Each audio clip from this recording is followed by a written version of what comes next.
जय श्री हरि बंधुओं। आज कुछ ज्ञान नहीं दे रहा, कुछ शास्त्र से ऐसा कोई ज्ञान देने के लिए चलचित्र नहीं बनाया है। आज आपको सूचना देने के लिए चलचित्र बना रहा हूँ। पहली सूचना, आपको स्मरण होगा एक चलचित्र बनाया था लाक्षा ग्रह के ऊपर। तो लाक्षा ग्रह मैंने आपको दिखाया भी था, हम वहाँ गए भी थे और लाक्षा ग्रह में हमने आपको कदाचित कुछ पढ़वाया भी था कि वहाँ कुछ काट भी रखा था। संभवतः हो सकता है मुसलमानों के विषय में था, अथवा हाँ ऐसे ही कुछ था, क्योंकि इसलिए काट दिया होगा कि दंगा ना भड़के, ऐसा कुछ संभवतः लिखा था। देख लीजिए, आप चलचित्र देखिए। वर्तमान में यहाँ पर एक के बाद ये कुछ कटिया एक तोड़ा है, ये कटा नहीं है। क्या लिखा होगा यहाँ, एक अमुक श्री गांधीधाम समिति, वैदिक अनुसंधान समिति तथा श्री महानंद संस्कृत महाविद्यालय भी स्थापित है। संभवतः यहाँ ये इन्होंने अपना मजार लिखवाया होगा, पक्का नहीं, क्योंकि अभी बाहर भी हमने पूछा तो उन्होंने भी हमसे बोला कि यहाँ पर जी घूमने को एक तो सुरंगें हैं, इधर दो गुफाएं हैं, इधर है और ये मंदिर, ये पीछे गुरुकुल है, ये वाला गुरुकुल जिसमें पढ़ाई होती है, और ये स्कूल है। तो पीछे उन्होंने कहा एक गुरुकुल है जी, यहाँ पर सुरंगें और उधर मजार है, तो संभवतः यहाँ मजार ही लिखा होगा। इसमें मुसलमानों ने अपना एक पीर भी बना दिया, जैसा कि इनका हर एक जगह स्थान का स्वभाव रहा है। तो वहाँ पर जो लाक्षा ग्रह था, लाक्षा ग्रह में एक शुभ समाचार है, उस पर केस चल रहा था, कोर्ट का केस चल रहा था, और वहाँ पर सुरक्षा भी उपलब्ध कराई गई थी ताकि दंगा ना भड़के दोनों समुदायों में। तो वहाँ पर जो जिला न्यायालय में केस चल रहा था उसको हम लोगों ने जीत लिया है, और वहाँ सिद्ध हो गया है कि यहाँ लाक्षागृह था और हमें वहाँ का अधिकार मिल गया है। लेकिन अभी हम जिला न्यायालय में विजयी हुए हैं।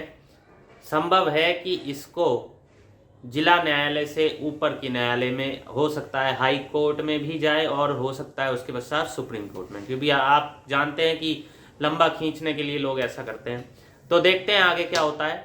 और दूसरा समाचार जो, वो तो आपको पता ही है कि ज्ञानवापी में जो वहाँ पर पूजा का अधिकार मिल गया हमको।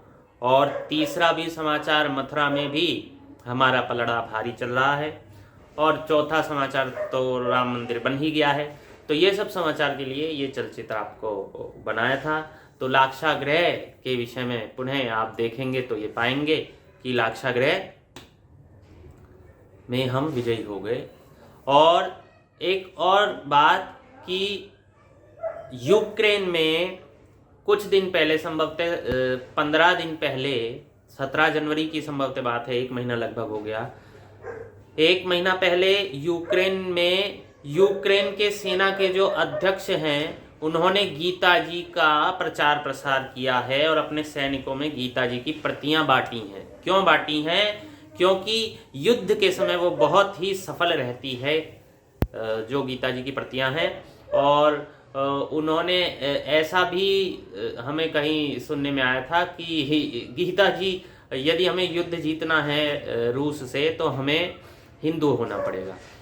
तो कारण ये है कि हिंदू हो, रशियन हो, क्रिश्चियन हो, कोई भी हो, यदि वो भगवान श्री कृष्ण की पद्धति से युद्ध लड़ेगा तो अधिक समय तक युद्ध में टिक सकता है, निर्भय होकर युद्ध कर सकता है और अपने कर्तव्य से परम गति को प्राप्त कर सकता है। तो इसलिए उन्होंने निर्भय कराने के लिए सैनिकों को, और उनका मनोबल बढ़ाने के लिए, और यह भी बताने के लिए कि यदि तुम युद्ध करोगे, यदि तुम युद्ध हार जाते हो तो परम गति को प्राप्त होगे, और यदि जीत जाते हो तो यश भोगोगे। तो यह बताने के लिए उन्होंने प्रतिज्ञा बांटी है। तो हिंदू धर्म का कितना बड़ा प्रचार प्रसार अभी हो रहा है, ऐसे ही आगे भी होता रहे। और आप भी यदि हिंदू धर्म के आचरण पर चलेंगे तो ये प्रचार प्रसार सदैव होता रहेगा। कलयुग है, इसलिए हिंदू धर्म का ह्रास तो समय समय पर होता रहेगा, किंतु यदि आप लोग आचरण अच्छे करेंगे तो वो उदय पुनः उदय होता रहेगा और संकट के समय अवश्य कोई न कोई ऋषि मुनि संत साधु भक्त महात्मा ज्ञानी योगी अवतरित होकर उस ह्रास की पूर्ति के लिए, उस ह्रास को कम करने के लिए, पुनः हिंदू धर्म का उत्थान करने के लिए आते रहेंगे।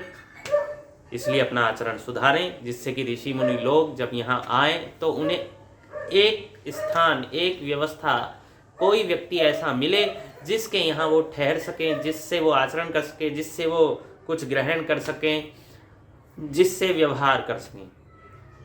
इसलिए अपना आचरण शास्त्रानुकूल बनाइए। धन्यवाद। जय श्री हरि।